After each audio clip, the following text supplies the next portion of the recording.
Howdy folks, down Cage Projects, we're going to do another Kadee conversion. Today we're going to throw some Kadee 740s on this Atlas 40-foot well car. To start off, we're going to grab a Phillips screwdriver and remove the two trucks. In each truck there's just one Phillips screw.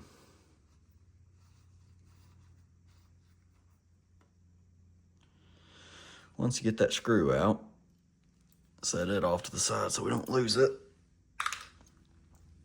With these, it's pretty easy to get ready for Kadees. All you gotta do is take the knuckle coupler off with this Phillips screw, but I'll show you something else here in just a second.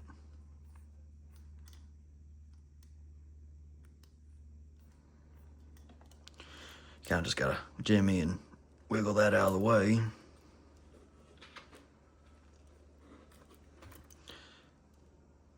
Once you get the actual knuckle coupler off, the coupler mounting point interferes with the Kadee mounting point. You could, if you wanted to, just cut that right off. But in our case right here, since it won't interfere on the other side, you can flip it over. Flipping it over, it won't interfere with anything on that back side. And that way, if you ever wanted to convert it back to the traditional O-scale lobster claws, you can. So now that we got the trucks prepped, we can turn our attention to the actual frame of the freight car. So Atlas was kind enough to pre-drill 2 holes for us for the actual Kadee gearbox itself. But from the Atlas factory, they came drilled at an odd size. So instead of tracking down the particular Atlas screw and thread pitch, I decided to go ahead and just drill it out with a number 50 drill bit. And now we're gonna tap it with a 2x56 tap. That way, that's just my favorite hardware, and that's the hardware that Kadee actually recommends for their couplers. So I'm gonna go ahead and tap these right fast, and then we can move on to the next step. So now we're on to the easy part. We'll actually take the Kadees themselves. This is the 740. This one is my absolute favorite. It's a metal coupler and a metal box. I don't remember the box number off the top of my head, but if you order a 740 coupler, it comes with a metal box.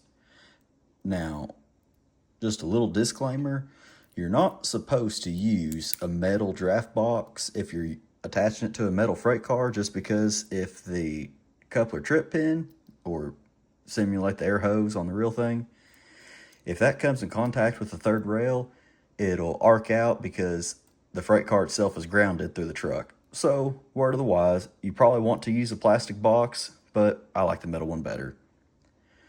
For this freight car in particular, it needs a 1/16 of an inch shim, so we're going to go ahead and stack that shim on.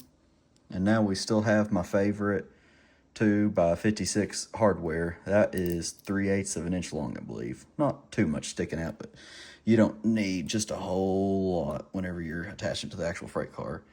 I'm gonna move y'all in just a little bit closer for this.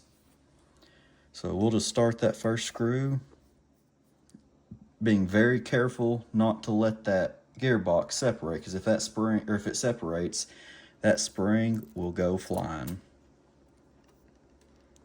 So we'll go ahead and get that rear screw started.